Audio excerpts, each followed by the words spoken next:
Welcome to Mining the Gold. Scripture's truths are like nuggets of gold in a reserve.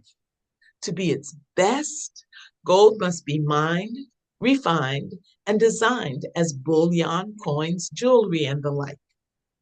To get the best from the truth of Scripture, it too must be mined, refined, and designed. Mined as we apply it to our everyday living.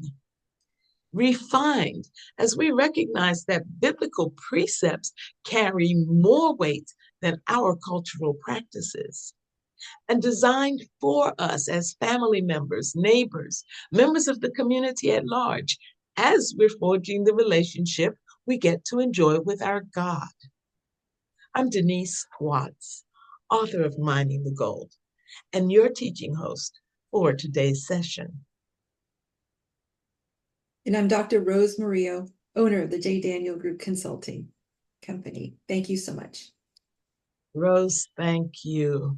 You have added so much value to those who have seen these prior sessions. And if you haven't, go on back and look.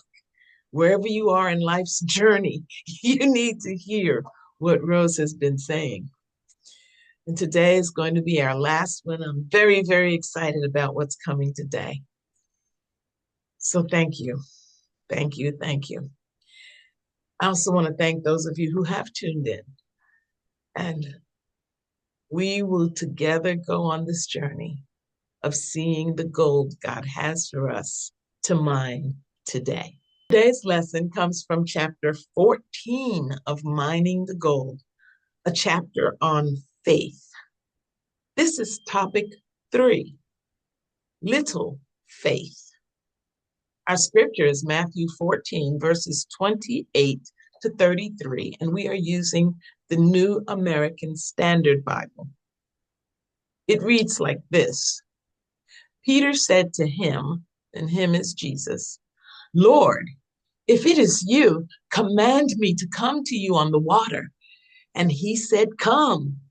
And Peter got out of the boat and walked on the water and came toward Jesus.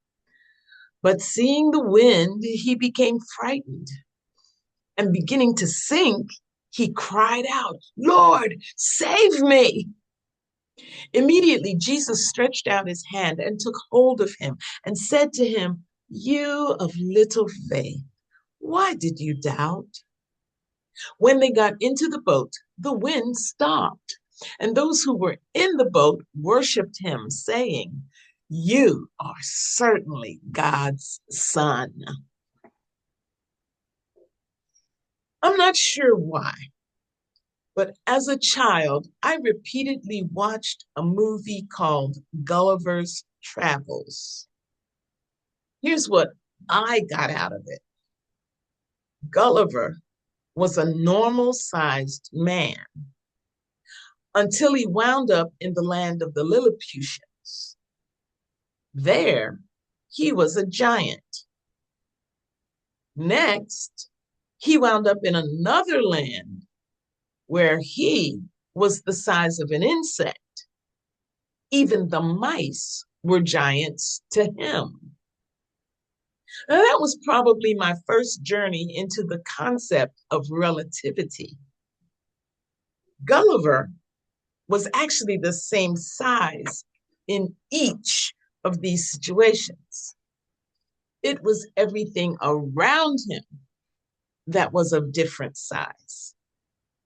Relativity is put into play when we use adjectives and adverbs, words that describe how things are, good, bad, happy, sad, big, little. The list could go on and on. If we begin this account toward its ending, we come away clucking our teeth at poor Peter for having what Jesus calls little faith. We completely marginalize what Peter did with that little faith. Peter walked on water. We want to run to what Peter could have done with bigger faith. which is basically what he did with little faith. With more faith, Peter could have stayed up on that water for the few seconds more that it took to actually reach the boat. I personally don't think Jesus is putting down Peter's little faith. He's putting down the entrance of doubt. It's not, Peter, you failure. You only had a little faith. Rather, it's, Peter, look what your little faith was doing. Why did you doubt it? It's not that Peter didn't have enough faith. It's that he shifted the focus of his faith. He went from, Lord, call me out to walk on the water, to, oh, wow, these waves are going to pull me under. In both instances, Peter had faith, but what his faith was in made all the difference in whether he walked or sank. What kind of day will you have? Is your faith that it will be good no matter what? Or will it be bad because of what? Do you need conditions and circumstances to be a certain way in order to have a good day? Or is Jesus being with you enough to make it a good day? Jesus said in Matthew 17:20 in the New International Version, truly I tell you, if you have faith as small as a mustard seed, you can say to this mountain, move from here to there, and it will move. Nothing will be impossible for you. There isn't much smaller than a mustard seed. Little faith may actually be all the faith you need. Who or what is the object of your little faith? That's today's mining of the gold of God's word. That is so, so good. I had never seen that perspective of not the admonition, but of look what you did with that little faith. That is exactly what I'm telling you, is that, just the size of a mustard seed, and it can happen. It can work because of, to your point, who we have our faith in. I love that, because I've only seen it as the admonition, but it wasn't the example of look what you did. Look what happened. Oh my goodness. The joy of the So amazing. scriptures is that we have this written document. The challenge of the Yes. scriptures is that we have a written document. We don't hear the inflection. We don't see twinkles in eyes or turned up lips, or we don't see what's behind the words. And so you can say the exact same words and give two totally different messages.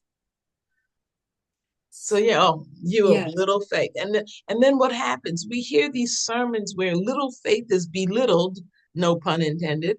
And we just, well, all I got is little faith. Ain't nothing I can do. Excuse me. He's walking on Right? water, y'all. You can do it. Yes, he told his Lord, call me out and I'll do it. That's what the Lord wants us to do. I Yes. love that. What a great perspective. What a great God. you know, I mean, it's just, Yes. And exactly what you're doing too. And the title of your book, Mining the Gold. This is gold that has been sitting here right on the page. And the Lord has added so many layers to everything he's written in the word. And we're mining the gold out of it. And this is gold of just even use your little faith and you can walk on water with your Jesus. no. It's like if a church or any entity, I met a lady in Texas who runs a restaurant in Houston. You're in Texas, right? You're not Yes. too far. check and see. But I think it was called A Little Bit of Texas. It was a steakhouse on Greenbrier Avenue by the Galleria in Houston. Okay. And she is a total sold out Christian in her business.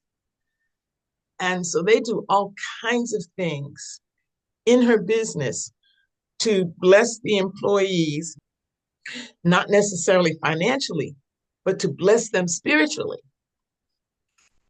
And it's a giving place. I went there. She wasn't there. We had spoken someplace together. And I was impressed by her. And she had to leave early. And it happened I didn't have to leave town. So I went to her restaurant, took some friends with me the next night. And she wasn't there. Ugh. Well, but I mean, there were like 50 people in line to get into a restaurant. And I'm not kidding. It was a ridiculously long line. Wow.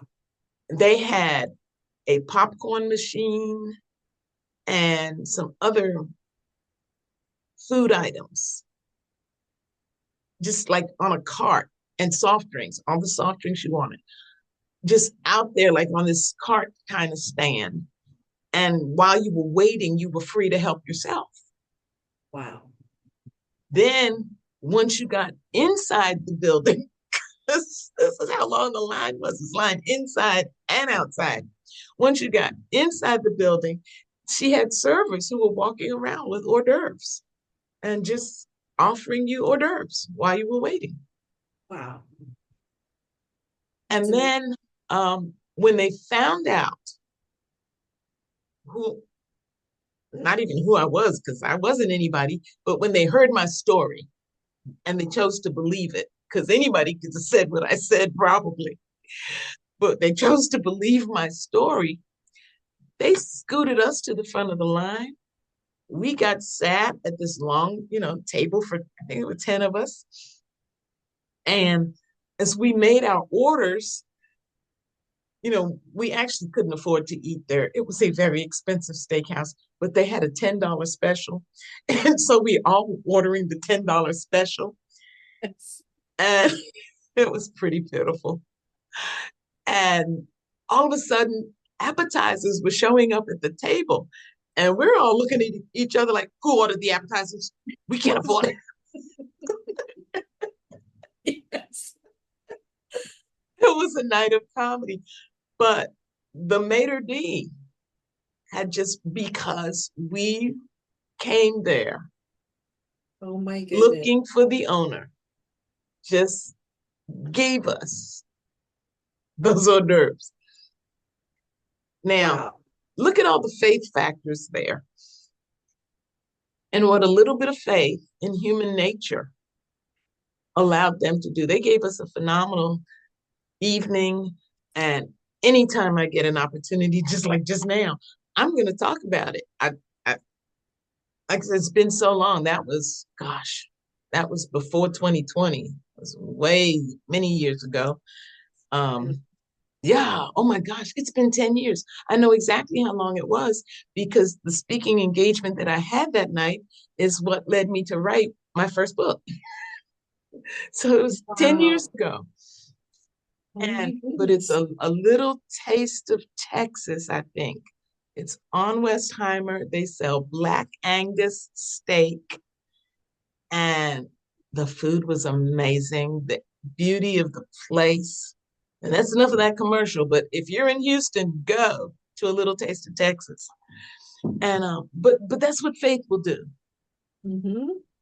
She Exactly. set up, she had faith that she was going to have lines, or maybe she started having lines, and she decided to have faith that you could treat the people in line really nicely. Treat people well. Give them a good Yes. experience. And she wasn't worried about, well, they might eat so much free popcorn that now they don't want to eat. Or they might take all the hors d'oeuvres that they're being served and then just say they're through and walk out. Mhm. She didn't look at that doubt point. She had faith in human nature and did something ridiculous. And it was paying off. She was packed. Right? Right. I love that. What an act of faith and through love and through giving and sharing and generosity. Yes, It was an investment. it's an investment. We need to make more investments in our fellow human beings. And that was cool. Well, that's one way of mining gold. What a great experience. I love that. I will definitely look them up. Yes. And I don't, like I said, there's so much I don't remember. I don't remember her name, nothing. I just remember she was the owner and she was cool. Her talk was cool and she got me there with 9 friends. Even though we did just all buy the $10 meal, that's Yeah. still over $100. Come on. I Yes. don't Yeah. know. Like I said, it was a while ago. Times were hard. But So it's important. That's amazing. It's an amazing example of what how yes, faith and acting in faith and not in the fear. yes. And that's Super. one way of mining gold. Read Mhm. it, think about it, twist it a little bit. And, the more you know Jesus, the more you understand Jesus is not ever condemning us. He is never belittling us. He is never making us less than. And so, even hard words like, oh, ye of little faith, was it, oh, ye of little faith? Or was, ye of little faith? You know, Yes. the intonation changes when you understand how much Jesus loves us. Hmm. And as we do this, as we read his word and we get to know him and we feel his love for us and we start walking in that love, we are mining gold. Yes.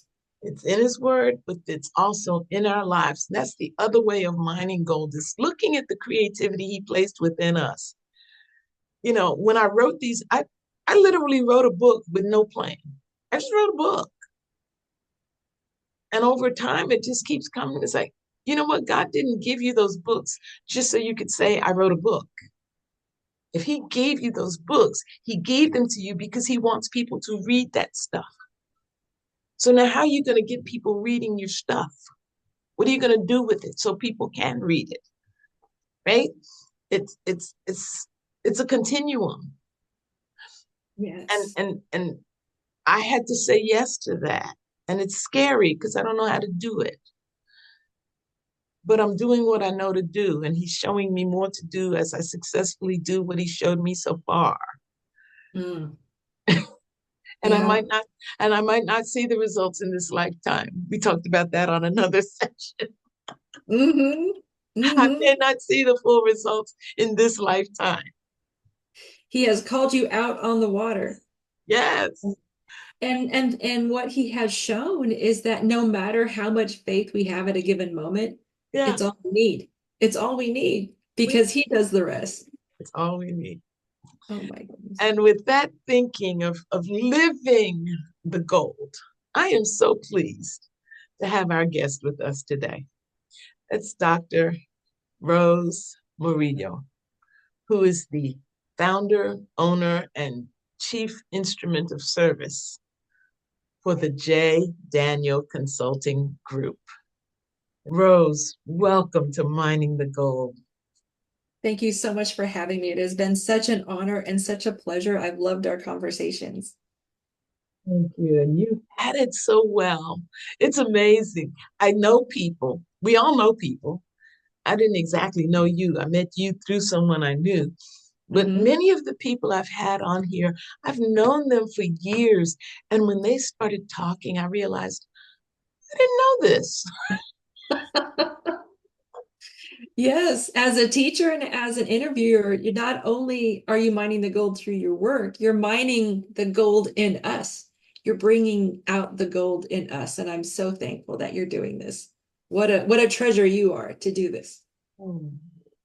I'm loving it. Thank you for sharing with us. Yes. So tell us again, for those who haven't seen, tell us about where J. Daniel Consulting Group came from But then you're going to move us to a different level because we've looked at the three bears, if you will, the little bear, the mama bear, and the papa bear. And well, we've looked at little bear companies, mama bear companies, and today we're going to look at papa bear companies so that Yes. people are able to understand wherever you are, whatever company you own, whatever company you work for, whatever entity you're working with, if you're all by yourself, Rose has services that can enhance you. And we've processed in slow mo so you could think about that and utilize her. So, Rose, just share what you have to tell us today. Thank you so much for asking. I have been blessed to have had a long career in human resources for many types of organizations, and through prayer and through faith, having faith in the Lord, that He has opened doors for me to open the J. Daniel Group and start consulting. Just through even one consulting opportunity through COVID of someone needing extra help and extra HR guidance during a very difficult time. And then from there, through word of mouth, companies asking me to help. And for the most part, it has been what I call fractional HR leadership, where I'm asked to step in where someone has either left the company or is out on a leave, or for a variety of reasons where there is absence in that role. And I will take it over and assess the systems, assess the processes, and streamline everything that can be streamlined to really optimize the HR department to be of the best possible investment and impact in the individual, in the leaderships, and in the organizations for its productivity and for its culture. So that's in a nutshell what I do is through the HR lens. That is phenomenal. So, you take good and make it better. That's the hope. That's the hope. That's what I try to do. What a joyful position that is to be in.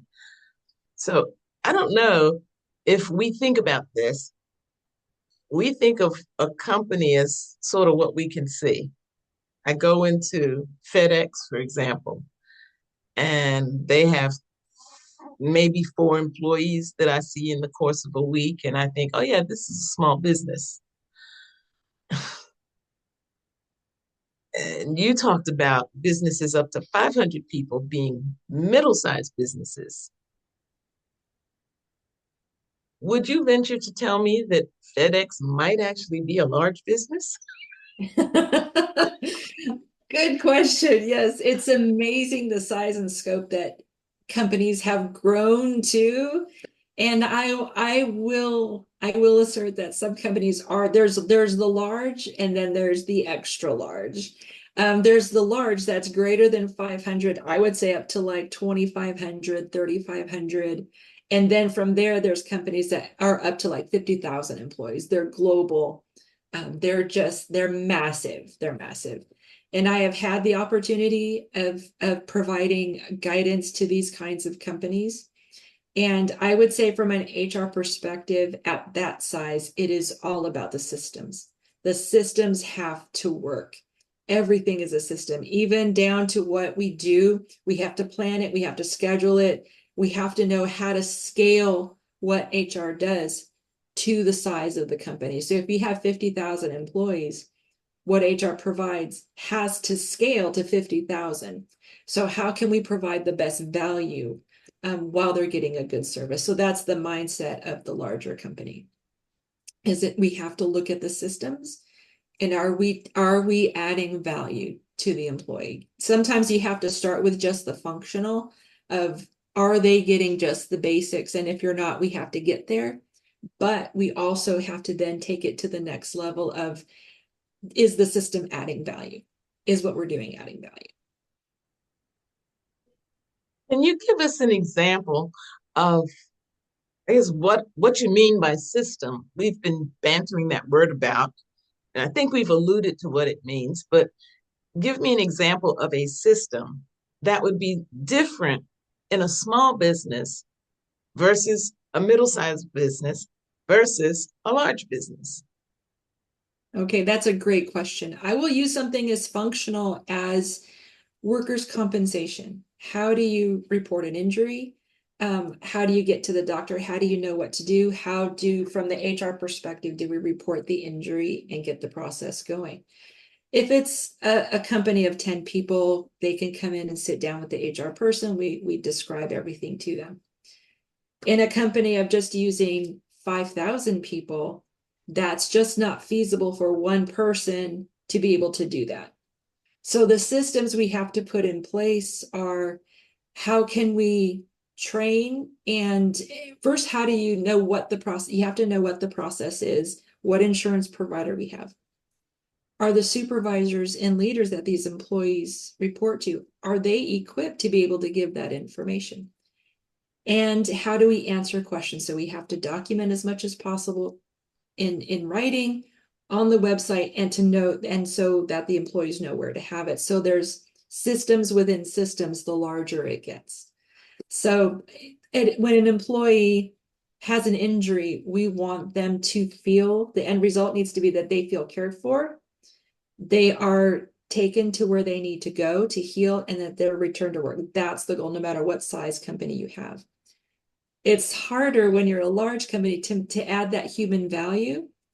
So it takes an intent and an intention on HR to make sure that the systems that are put in place not only are functional, but add a human aspect to that, so that they know that they're cared for.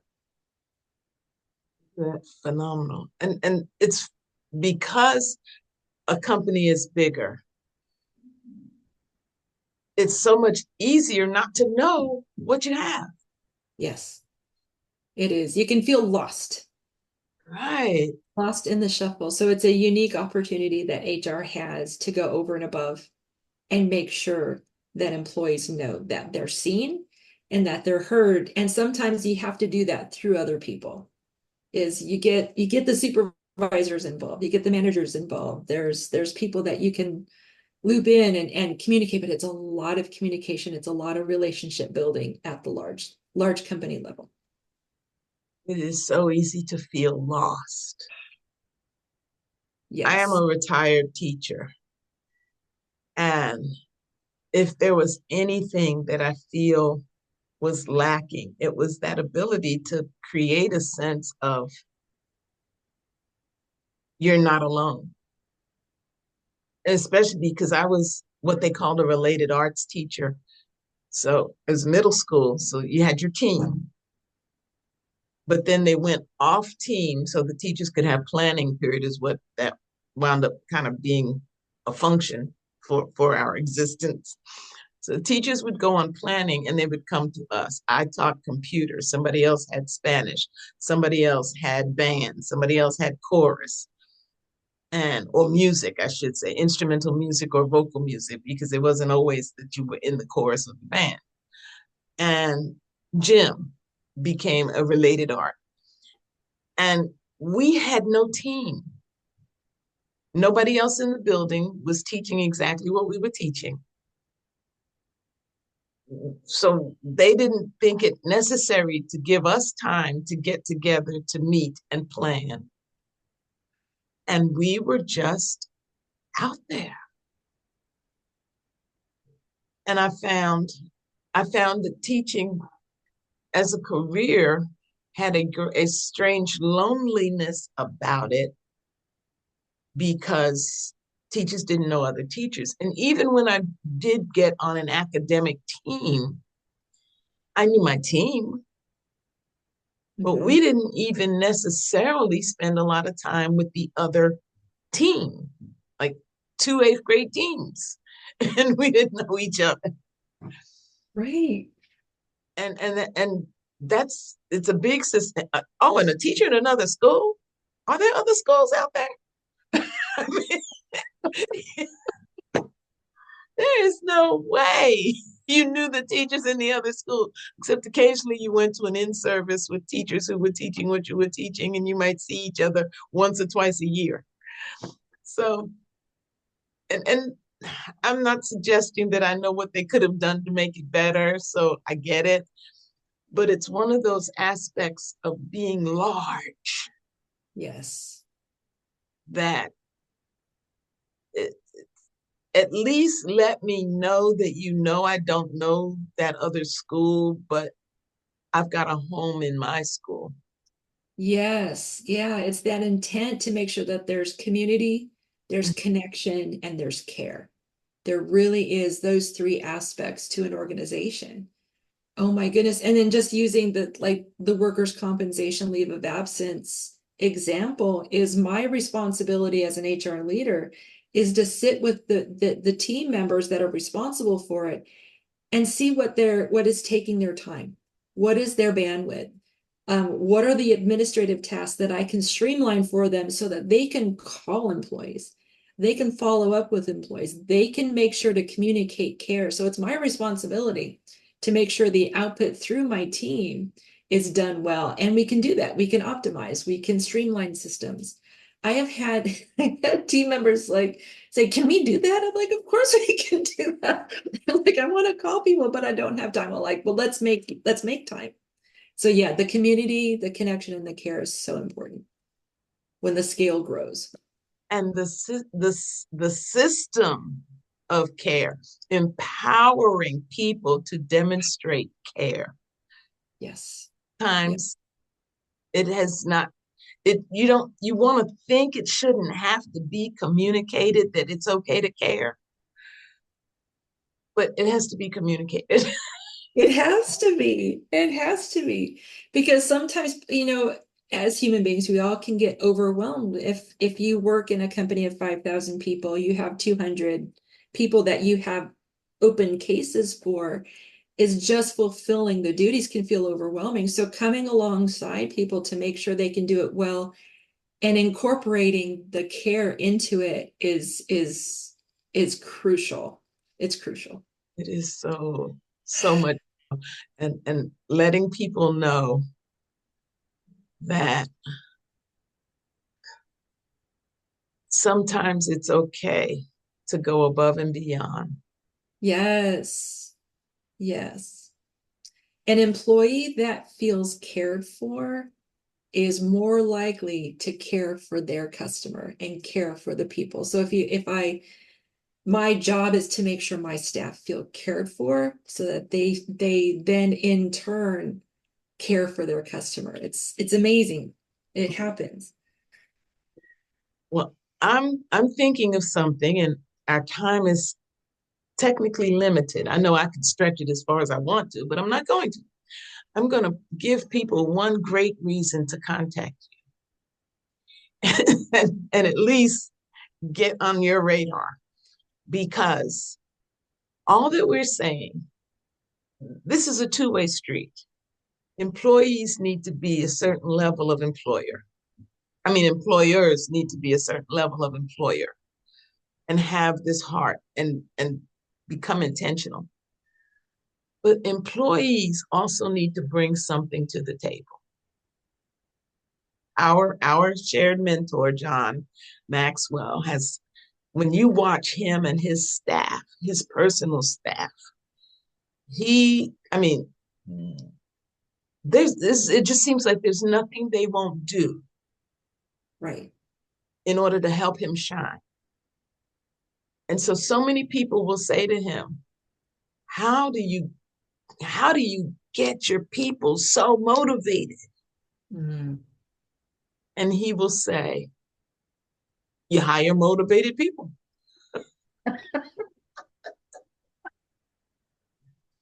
Yes, ma'am. And so that's our teaser, that so if you've got problems you can't solve and you've got needs you can't meet, but you are also struggling to get personnel that will work with you, Rose is your lady. I cannot say enough thank yous for all that you have shared with us in these 4 sessions. Listen to the other 3 and reach out to Rose, I'm because so honored. she can turn your business around with your cooperation. So thank you so much for being with us. Thank you so much. Thank you. And that's the word that I have for people is hope. There is always hope. No matter what it looks like, there is always hope. It can be fixed. Exactly. There's something that can be done. One of John's books, I think it is No Limits. He That's John C. Maxwell, for those of you who don't know who I'm talking about. His book called No Limits. And I think that's the one where he mentions, or he said it to us as he was teaching us that book. There is always an answer. In fact, there's always more than one answer. That is true. If we bring that to our table, we will accomplish what God has placed us here to accomplish. And Rose is the one who can help you get that vantage point in place by looking at what you've got and showing you the potential. Wow. The Mining the Gold podcast broadcasts each Tuesday and Thursday, 7 a.m. Eastern Time. That's New York time for those of you who might be outside of the United States. I'm so glad you're here. And I hope that you have already chosen to like or follow Mining the Gold on your social media platform. And if it's YouTube, then to subscribe. But I also want to ask you, if you've enjoyed what you've heard with Rose, go ahead and like this episode. You can even love it. We'll take a heart. And then share it. Just hit the share button. And your social media platform will show you how to share this so that everyone who subscribes to you or is connected to you can see what you just saw. Maybe there's somebody specific you thought of, somebody who's caught in the quandary of hopelessness in their employment status or in their business running or in owning a business.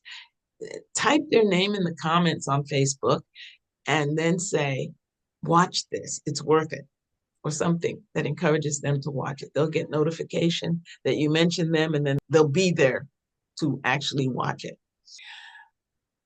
There is actually an archive of Mining the Gold. You can go to one page and see all of our sessions.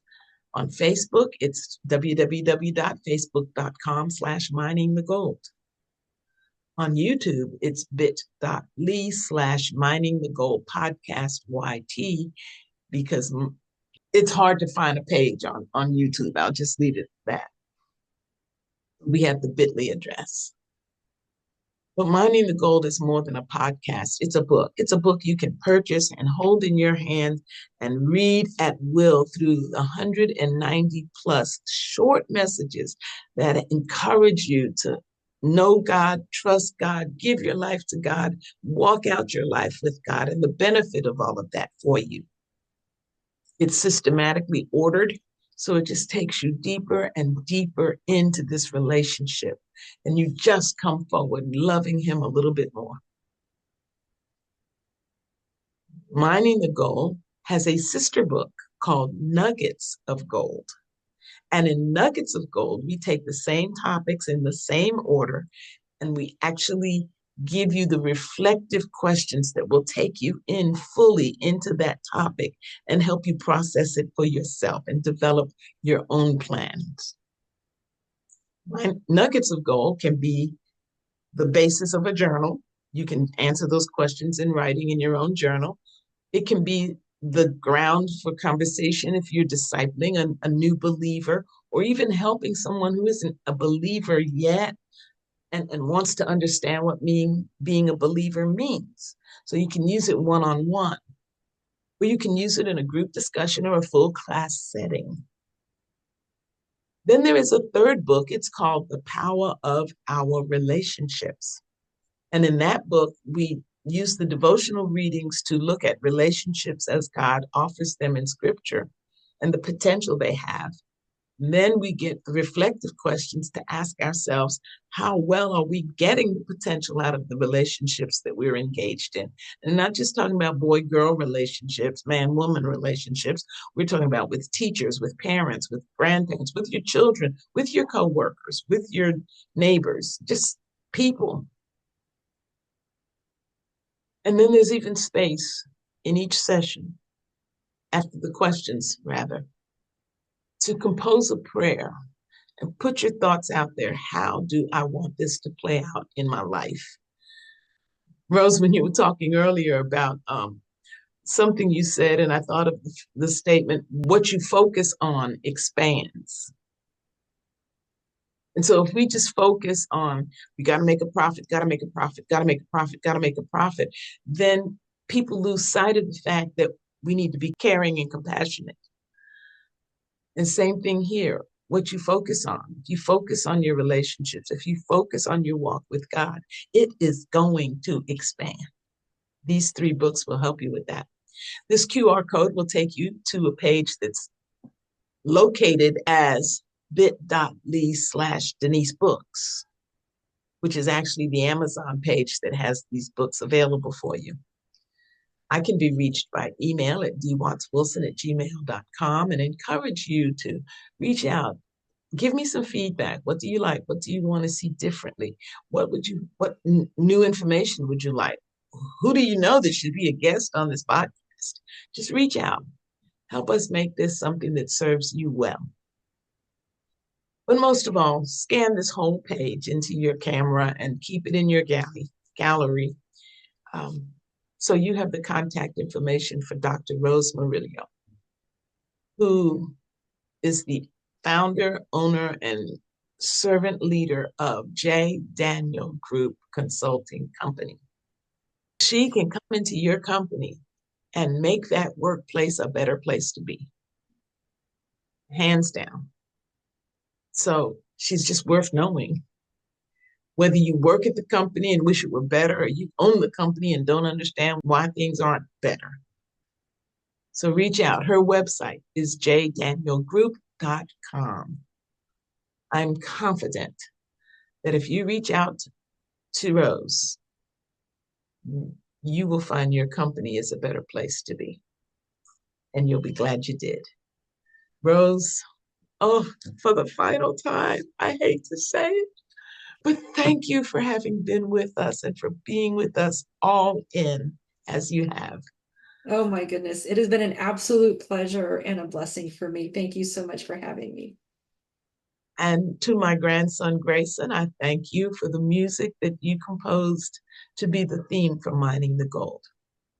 And you who are watching, I thank you for investing this time. I pray that your investment proves tenfold, if not 100-fold, worth it for you in some aspect of your walk with God, in your walk with being His vessel through the creativity He has placed within you. But every day, please, whatever you do, continue to mine the gold in His Word and in your life.